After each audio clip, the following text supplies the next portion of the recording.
Alors, bonsoir la famille, bonsoir à tous et à toutes. C'est votre serviteur Mathéo Dago. Partagez toujours, likez, mettez dans les favoris. Voilà. Likez abondamment pour que cette vidéo aille un peu très loin. Cette vidéo aille très loin. Alors, bref, des commentaires.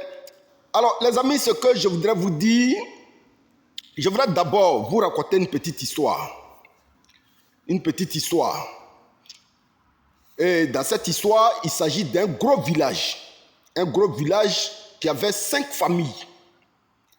Un gros village qui avait 5 familles. Mais dans ce village, les familles étaient émiettées. C'est-à-dire divisées. Chaque famille se protégeait contre l'autre famille. Tout le monde se regardait dans ce village-là en chien de faïence. Les familles étaient soudées. C'est-à-dire, dans une famille X, tout le monde est soudé. Au point que si tu as affaire à une autre famille, un homme d'une autre famille, automatiquement, là, c'est une amende. Il n'y a même pas de pardon dedans. Mais je vous assure, le village a vécu comme ça. Et pour les réconcilier, c'était tellement difficile, les amis. Pour réconcilier ces 5 villages, ces 5 familles qui étaient dans ce village, c'était tellement difficile. Difficile même pour le chef du village. Les frères, un jour, des gens sont arrivés dans ce village. Des étrangers sont arrivés dans ce village. Ils étaient au nombre de 10 personnes. Et sur la place publique, il y avait des femmes qui vendaient. Ils ont fait des achats rapidement. Mais il s'avère que parmi les étrangers qui sont venus dans ce village, un a eu affaire à une femme qui vendait sur une étable. Et dans la discussion, cet étranger a porté la main à cette dernière. Et quand le monsieur a porté la main à cette dernière, automatiquement, les jeunes qui étaient là, dans ce village, vous savez, dans le village, là, vous pouvez être divisés, hein, mais les jeunes d'aujourd'hui, là, ils ne sont pas dans les discours. Entre eux, là, ils ne se font pas de problème. Voilà, ils se retrouvent autour de leurs bandits, ils se retrouvent autour de leurs phares, autour de tout, et puis bon, mais la vie continue. Mais c'est les vieux du village, là même, avec les mamans, là, ils ne voulaient pas laisser cette histoire-là. Alors, quand l'étranger a porté la main à la dame, automatiquement, les jeunes ont réagi. Et puisqu'ils étaient nombreux, tout le village est sorti un coup pour faire le palabre de cette dernière-là. Et les étrangers ont dit, bon, comme vous nous avez frappés, nous on va derrière, mais on vous met en garde, on revient bientôt. Pour notre revanche, on revient bientôt. Et parce que les étrangers ont mis en garde de revenir bientôt, tout le village automatiquement s'est réuni. Ils se sont réunis et comme les étrangers leur ont fait la promesse de venir se venger, dans tout le village, chacun était sur le qui-vive. Chacun avait, pour ceux qui pouvaient apprendre leur petit truc pour se défendre, chacun avait pour lui. Le premier jour, les étrangers ne sont pas venus. Le deuxième jour, ils ne sont pas venus. Un mois, les étrangers ne sont pas venus. Mais pendant ce un mois où les étrangers leur ont promis de revenir, je vous assure les frères, les gens du village, vu la menace qui planait sur eux, ils se sont organisés pour dire que bon, les gens qu'on a frappés là, comme ils disent ils reviennent, on va essayer de monter la garde autour du village. Parce qu'on ne sait jamais s'ils peuvent venir la journée ou la nuit pour venir tomber sur nous. Voilà comment le village s'est organisé.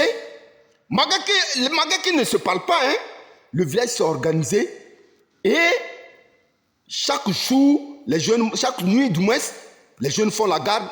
Le jour suivant, c'est-à-dire dans chaque famille, on prend 5 jeunes, 5 personnes, ils montent la garde. Donc ça faisait 30 personnes qui surveillaient le village. Et c'est comme ça, à tour de rôle, pendant un mois, les étrangers ne sont pas venus. Le chef du village a regardé la situation et automatiquement il a saisi la balle au panier pour dire que bon, on attend depuis les étrangers, ils ne viennent pas. Mais à cause des étrangers, Depuis un certain mois dans le village, on se parle. Profitons de l'occasion et parlons. Parlons-nous. Que chacun taise aujourd'hui là ses rancœurs envers l'autre. De la manière on était désorganisé, de la manière on se donnait d'autres, de la manière on ne pouvait pas échanger. Je pense que, parce qu'on ne sait jamais quand les étrangers là vont venir, vaut mieux rester dans cette position, là où on est soudé, en sorte que, même si c'est dans un mois, dans 2 mois, dans 1 an qu'ils reviennent, on puisse toujours être soudés pour les combattre, pour nous défendre. Voilà comment l'union est venue dans ce village. Parce que les étrangers leur ont dit qu'ils vont venir se venger. Je raconte cette histoire pour dire à chaque Ivoirien là où il se trouve. Aujourd'hui, les gens, ils ont cherché à se défendre parce qu'ils savaient que leur vie était menacée. C'est ce qu'on appelle l'instinct de survie. L'instinct de survie. Tout le village, ils ont vu qu'ils étaient tous ce jour-là en danger. Ils se sont surveillés les uns les autres. Les uns les autres. Voilà comment le village a été réuni. Et vers la fin, la méfiance est partie. Vers la fin, les gens maintenant pouvaient se parler entre eux. Et puis bon, mais tout le village était uni. Frères ivoiriens, on a un tournant important de la vie de notre pays. Un tournant important de la vie de notre pays. Et ce que nous vivons aujourd'hui là, si nous ne sommes pas soudés, si tu dois regarder le Baoulé comme ton ennemi parce que tu es Dida, si tu dois regarder l'Agni, ou bien le Sénoufo, ou bien le Koulongo, ou bien l'Abé, l'Atié, on a 62 ethnies en Côte d'Ivoire. Mais ce qui aujourd'hui doit être notre combat, c'est notre instinct de survie. Ce qui se passe aujourd'hui en Côte d'Ivoire là, notre pays est en train de nous échapper. Notre pays est en train de nous échapper. Nous avons donné tout aux étrangers. Je vous ai dit une fois dans une vidéo que le passage de la rébellion et du président Ado, c'était la chicotte dans la main de Dieu pour la Côte d'Ivoire. Il y avait trop de laissés en Côte d'Ivoire. Moi, je me souviens bien, un étranger est venu chez nous à la maison, un Baoulé, parce que les avait chassés de Boaké, donc eux tous se sont déversés vers le sud pour chercher des terres cultivables. Mais mon papa a reçu l'étranger. Mon papa avait construit une maison, 3 chambres salon.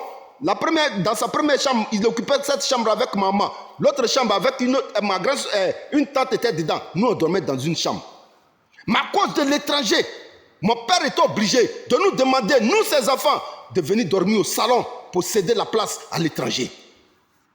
Mais je vous assure, plus tard, quand mon père a eu son premier enfant, il a donné le nom de cet enfant-là à ce Baoulé-là, qui s'appelait Kwasi. Aujourd'hui, les gens ont tout pris dans nos mains. Aujourd'hui, ils nous ont tout arraché. L'Ivoirien maintenant vit comme un orphelin dans une autre famille. Il est temps que nous taisions notre querelle intestine. Il est temps que nous taisions nos orgueils, chers frères ivoiriens, pour faire face à ce qui est en train de, à ce que les gens sont en train de nous arracher. Notre instinct de survie. Le temps du président Ado est fini. Le temps du président Ado est fini. Dieu a fini sa mission avec le président Ado. Quelques-uns sont aujourd'hui là, des Ivoiriens qui soutiennent encore le pouvoir d'Ado. Mais je vous assure, en Égypte, beaucoup d'Israéliens se sont comportés comme ça. Pour ceux qui sont des lecteurs de la Bible. Non, en Égypte, on était bien, on mangeait bien. Pourquoi Moïse est venu nous faire sortir de ce pays? La suite, tout le monde connaît ça. Je vous ramène à la Bible. Allez-y, lisez la suite, vous allez comprendre. Chers frères ivoiriens, notre combat doit s'inscrire dans ce que j'appelle l'instinct de survie. Nous avons aimé les étrangers. Nous avons aimé les étrangers. Nous leur avons tout donné, nos terres, notre vie, notre existence. Frères ivoiriens, notre combat n'est pas ailleurs.